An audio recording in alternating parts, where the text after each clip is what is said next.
The fourth pillar of Islam, that is Saum, that is Ramadan, that every lunar year in the month of Ramadan, you have to fast, abstain from food, drink, and sex from dawn to sunset. It's an overhauling of your body once a year.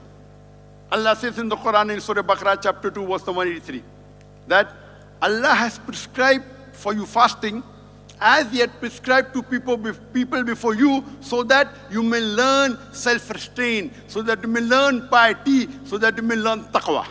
So the main purpose of fasting, the fourth pillar of Islam, it's not for dieting. The main reason is taqwa, to increase the taqwa. And other reasons are there, but the main number one reason is taqwa. By the time your health will increase, everything, but that is secondary. That's the dessert, not the main dish.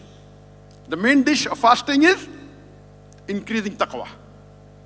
I have a series of Ramadan, a date with Dr. Zakir. It's a long series of 62 episodes of half an hour, 64 episodes, 32 hours series.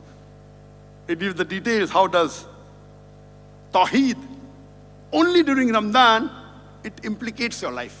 What are the implications? It's for 32 hours, series of 32 hours. Ramadan, a date with Dr. Zakir.